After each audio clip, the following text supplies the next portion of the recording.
9:21, seguimos platicando con la diputada Lorena Burregar en este cierre de año, en este último viernes del 2012, Día de los Santos Inocentes. Lorena Burregar, solamente para recordar el momento de tu declaración cuando hablabas del dedazo. Sí. Vamos a escuchar qué fue lo que dijo Lorena Burregar. Fernando Valenzuela, Berna, los que van de relleno. ¿Cómo?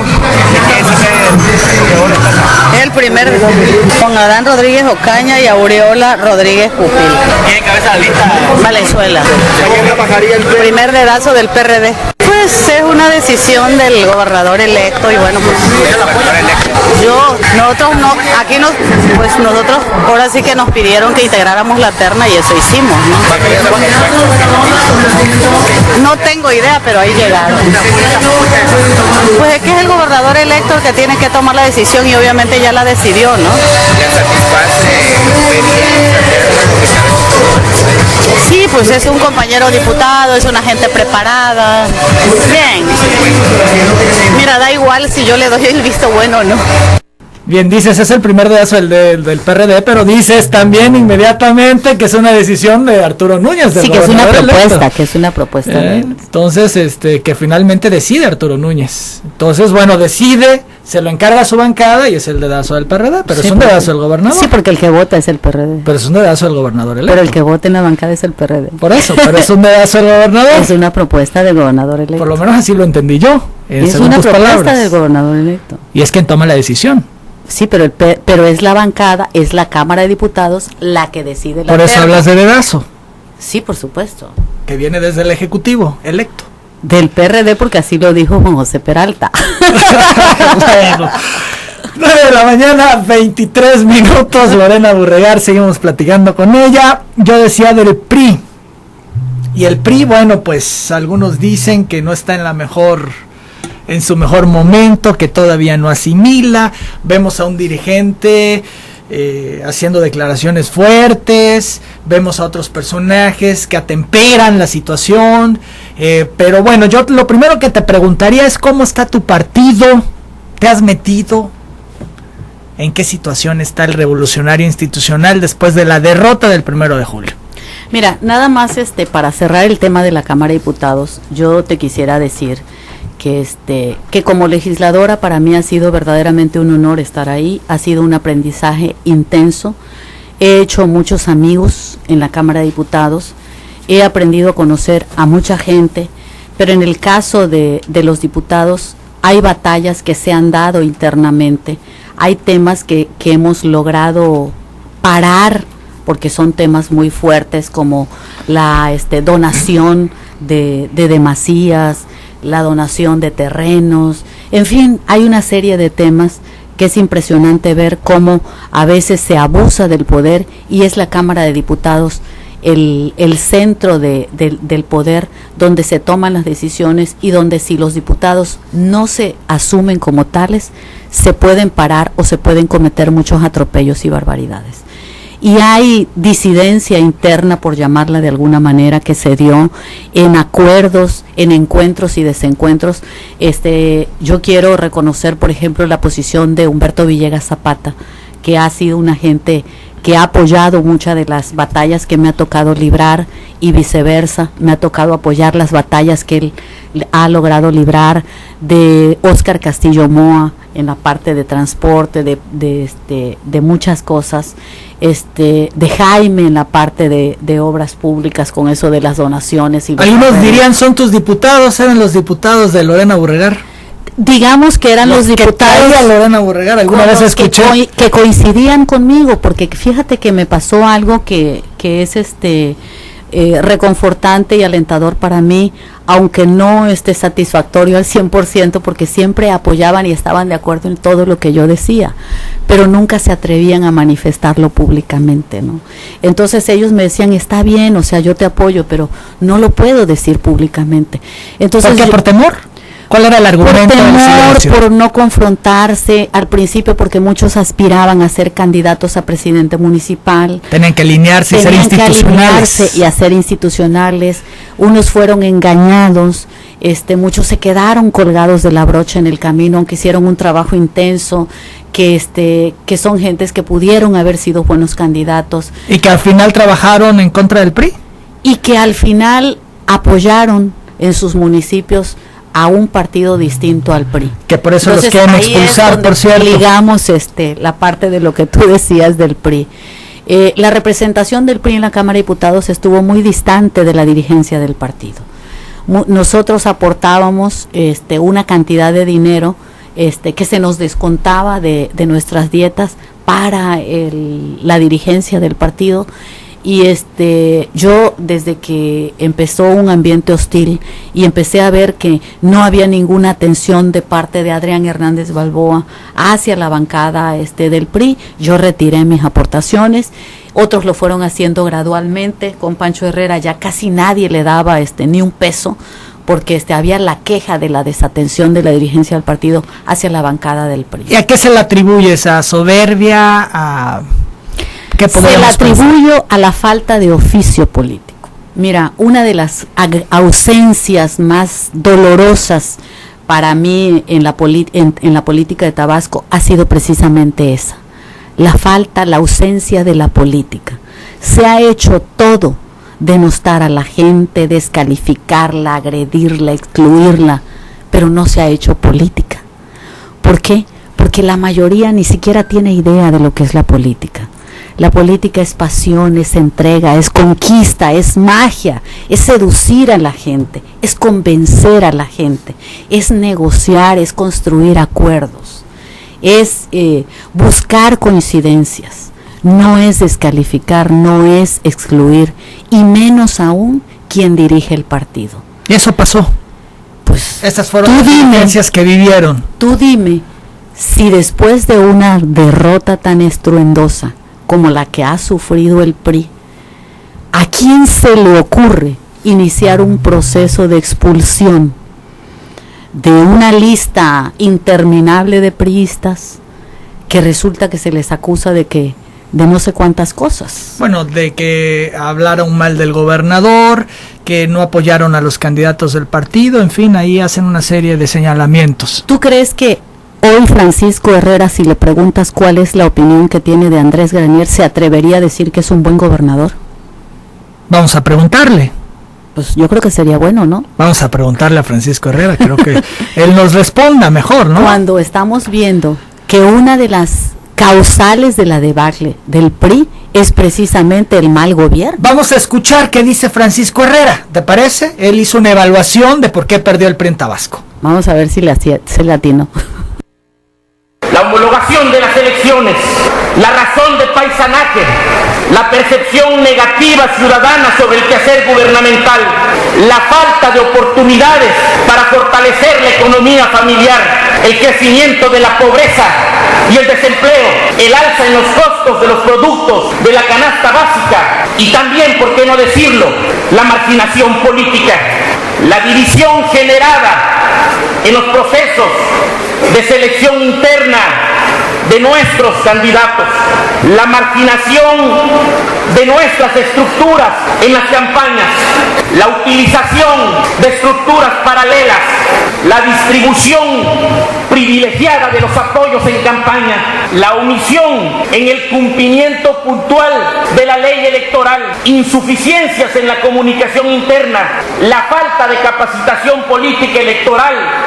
Entonces, podríamos entender que tú eres culpable de la derrota del PRI por la homologación, que aquí nos confesaste se hizo a traje a la medida de Humberto Mayans. Él sí critica la homologación, dice la homologación es parte de la derrota del PRI. Bueno, pues tú eres culpable entonces. Mira, a toro pasado se dicen muchas cosas. ¿Cuál fue la actitud de Francisco Herrera cuando todo eso pasó? ¿Dónde estaba? ¿Qué dijo? ¿Qué hizo? Era senador de la República, era un miembro connotado del partido, lo mismo que muchos otros que ahorita cuestionan y critican y descalifican muchas actitudes de Andrés Granier. Y mira, y no estoy defendiendo a Granier, simple y sencillamente me parece a mí que en su momento se le debieron haber dicho las cosas y se debieron haber asumido posturas. En mi caso, me pueden acusar de muchas cosas, Emanuel, pero no me pueden acusar ni de deshonesta ni de desleal. ¿Por qué? Porque en su momento yo se lo dije a Andrés Granier y tú fuiste testigo de ello. Lo dije en estos micrófonos, no el día de la elección, no después de que pasó la elección, como para el cuarto informe de gobierno, Francisco me parece. Herrera. Previo al cuarto informe. Fue previo, el 12 de noviembre, un viernes de noviembre, y el antes del informe de gobierno de Andrés Granier. Entonces, y yo se lo dije, pero además hay una anécdota que hace un rato estábamos recordando, que 2007, siendo yo secretaria ejecutiva del gobierno del estado, a mí me tocaba acompañar en muchas ocasiones al gobernador Andrés Granier, pues participar de ciertas negociaciones con el secretario de Gobernación, me tocó acompañarlo a acuerdos con el presidente, en fin, a muchas reuniones con los secretarios del gobierno federal. Y recuerdo perfectamente que en 2007, febrero del 2007, estaba iniciando el gobierno de Andrés Granier prácticamente. Había una plática íbamos en el avión, Humberto Mayans frente al gobernador, el gobernador del lado izquierdo, yo del lado derecho y Mayans frente al gobernador, y ellos estaban platicando sobre temas de seguridad, Mayans siendo secretario de gobierno y yo secretaria ejecutiva, y entonces ellos estaban platicando sobre temas de seguridad. A esos temas yo nunca le entré, nunca me enteré, porque eran temas pues que a mí la verdad no me interesaban, ¿no?, por la naturaleza de los propios temas, pues muy riesgosos. Entonces yo prefería no saber nada al respecto. Entonces estaban ellos discutiendo, yo me puse a revisar el diario Reforma que estaba en el avión, y entonces una toma de decisión sobre ciertos asuntos. Entonces ellos discutían sobre eso para ver qué era lo mejor que hacer. Y entonces de pronto se voltea el gobernador y me dice, ¿y tú qué opinas? ¿Qué crees que debemos hacer? Yo la verdad es que no había puesto atención a lo que ellos estaban platicando. Y entonces le digo, no sé de qué me estás hablando. Le digo, no he puesto atención. Sí, me dice, pero es que tú debes de decirme, quiero saber qué opinas sobre esto y esto. Y entonces mi respuesta fue muy simple, Manuel. Fue metafórica. Le digo, mira, en el momento en que tú sepas cuál debe ser tu discurso de despedida el 31 de diciembre del 2012, tú vas a saber, Andrés Granier, qué tienes que hacer todos y cada uno de los días de tu gobierno. La respuesta que él me dio fue una respuesta muy explosiva, que no debo de repetir, pero me dice, por decirlo matizadamente, qué cabrona eres. Y me dice, ¿cómo me dices eso? ¿Y eso fue matizado? Sí, apenas, sí. Me dice, qué cabrona eres si apenas estamos iniciando el gobierno y tú me pides que yo piense cuál va a ser mi discurso de despedida. Y entonces me dice, ¿cómo ves a tu amiga? Le dice el gobernador a Mayans, que estaba frente a él, y la respuesta de Humberto Mayans fue suave y serena y le dice, es que lo que ella te está diciendo tiene razón, reflexiónalo. Y dice, si tú sabes cómo quieres despedirte de los tabasqueños, vas a saber qué quieres hacer cada día y cuáles son las decisiones que tienes que tomar. 9 de la mañana, 34 minutos. Interesante. Lorena, regresando con el PRI, ¿cómo está el PRI? ¿Está dividido? ¿Está unido? ¿Se está recomponiendo? ¿Cómo va el proceso? Visos de unidad, con esa actitud de expulsión, ni pensarlo, ¿no? Yo creo que el PRI está sumamente dividido. Yo creo que el PRI está sumamente desconcertado. ¿Le cayó el 20? Estoy hablando del PRI, estoy hablando de los priistas en los municipios del estado, estoy hablando de los propios candidatos que fueron protagonistas y actores de la derrota, porque una derrota para cualquiera es sumamente difícil de asimilar, es todo un proceso, que unos asimilan correctamente y que otros se estacionan en él, se clavan y deciden retirarse, porque sienten que ya no tienen nada que hacer. Yo creo que para esos candidatos que participaron y perdieron, decirles que esto debe ser una experiencia de vida, que es parte del aprendizaje de cada uno de los escalones que se tienen que ascender en política, y que una derrota no debe ser motivo para abandonar la política, que tienen que acercarse a la gente, platicar mucho entre ellos, pensar mucho las cosas, reflexionar, pero que elijan a quienes se acercan, para que tomen las mejores decisiones, para que opinen y sean actores importantes de ese proceso de cambio y de reconstrucción del partido. Se requiere una dirigencia reflexiva y autocrítica. Esto es, Pancho Herrera debe de irse. Pancho Herrera no tiene el perfil que te estoy señalando. Él ya cumplió una función. La verdad es que yo no quisiera calificar o descalificar la postura de Pancho Herrera. Pero creo pero de alguna manera la descalificas al decir que no tiene el perfil. No tiene el perfil para los nuevos tiempos. Él ya cumplió con un ciclo, con una etapa, y se requiere una gente mesurada, conciliadora, madura, que tenga una personalidad que nos convoque a los priistas. ¿Como quién? Alguna vez te hacíamos esta pregunta, te insistíamos, ¿quién debe llegar al PRI? ¿Quién debe ser el dirigente estatal? Se ha mencionado en los últimos días que Jesús Alí podría ser esa figura, o por lo menos que la estaría intentando por la cantidad de votos que sacó, fue el candidato al gobierno del estado, tiene relación de alguna manera con Benito Neme, que durante la campaña, bueno, pues se supo que lo apoyó, con Enrique Peña, fue el candidato, vaya, convivieron. Finalmente se piensa que el grupo de Alí pudiera llegar a la dirigencia. ¿Sería lo adecuado, Lorena, o si no, quién debería llegar al PRI? Mira, hay mucha gente que ha manifestado públicamente que quiere dirigir al PRI. Aquiles Domínguez, por ejemplo, que acaba de reafiliarse al PRI, dice que quiere ser dirigente del partido. Jesús Alí quiere ser dirigente del partido, que fue el candidato al gobierno del estado, el candidato perdedor, y que dice que tiene 430,000 votos. Esos 430,000 votos es un voto del priismo, no es votos de nadie, no es patrimonio de nadie, es el voto institucional, el voto duro del partido, que fue solidario con quien fue el candidato, por supuesto, ¿no? Que hizo un trabajo, y bueno, pues que los priistas decidieron jugársela con ella, pero no así la mayoría como para que ganara. En otras palabras, no son votos de Jesús Alí. No son votos de Jesús Alí, como no son votos de nadie. Cuando eres candidato, eres voto de producto del trabajo, de la representatividad de una base priista, que cree en el PRI, que confía en el PRI y que apoya a los candidatos que postula el PRI. Digo, no hay un voto que le haya permitido ganar la gobernatura, que hoy quien es gobernador del estado de Tabasco, gobernador electo, es un candidato del PRD. No le alcanzó al PRI para ganar la gobernatura. ¿Por qué? Bueno, pues por las razones que ya en reiteradas ocasiones se han señalado aquí, por esa y por 1000 razones más. Aquí no se trata de estacionarse en el muro de las lamentaciones y caer en la inmovilidad. Se trata de que tenemos un partido político que ganó la elección y que no le alcanzaban sus votos para ganar la elección. Que eso es otra cosa, otra lectura que se tiene que revisar y que la tiene que revisar el PRD. El PRD gana con el voto priista de un segmento importante de priistas que deciden apoyar, no al PRD. Y también ciudadanos. Que deciden apoyar al candidato Arturo Núñez. Y un voto ciudadano, como tú bien señalas, que hartos de la corrupción, que hartos de las arbitrariedades de un gobierno priista como el de Andrés Granier, los mueve a tal extremo que van a votar cuando eso usualmente no se daba.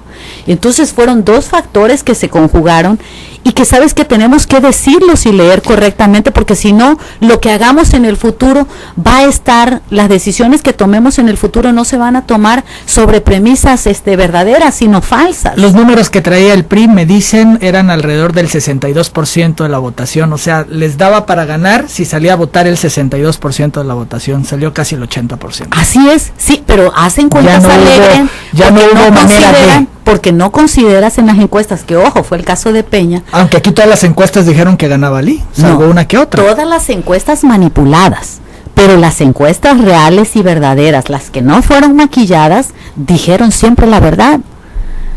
Yo en una conversación, Jesús Alí me buscó.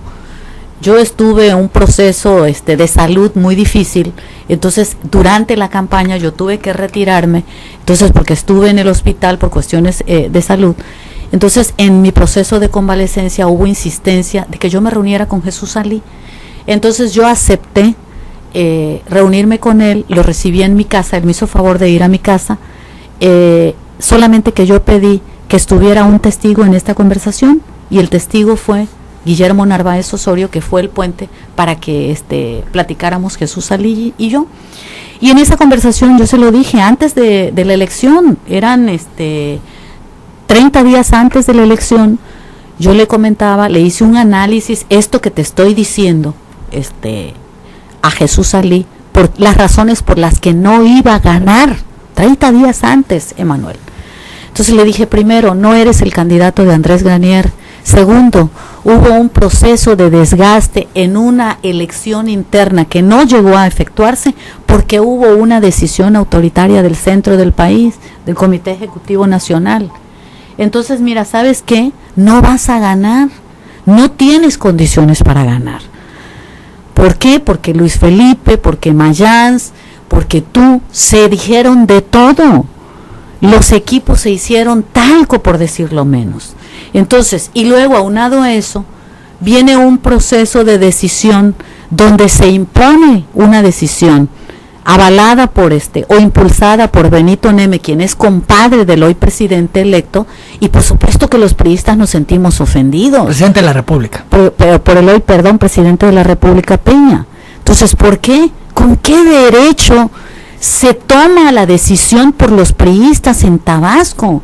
Cuando lo que debió haberse hecho es un proceso de negociación interna para ver quién era el candidato mejor o el personaje mejor posicionado que estuviera en condiciones de ser competitivo frente a la oposición. ¿Y cuál fue la reacción de Jesús Salí? Entonces, la reacción de Jesús Salí fue escuchar, muy tranquilo, te debo decir, muy atento a lo que yo le dije. Yo le dije que lo que yo le sugería, le daba un consejo que no me estaba pidiendo, pero que yo se lo regalaba, que era muy joven para perder una elección a gobernador, que no tenía condiciones para ganar, y que yo le sugería que les regresara la candidatura y que les dijera que lo hicieran senador o diputado federal. Todavía había tiempo para hacer cambios de candidato.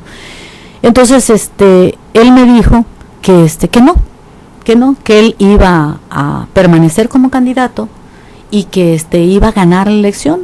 Entonces él me pidió que yo lo apoyara y me dijo, bueno, pues dime qué quieres, ¿no? El gobierno es tuyo. Mi respuesta a eso fue, ¿sabes qué? Pues yo ahorita no puedo participar, estoy indispuesta de salud, pero ¿sabes qué? Le digo, pues yo creo que la responsabilidad que tengo como una gente que ha sido tu amiga durante muchos años, y que te ha ayudado ya en otras ocasiones, es decirte la verdad.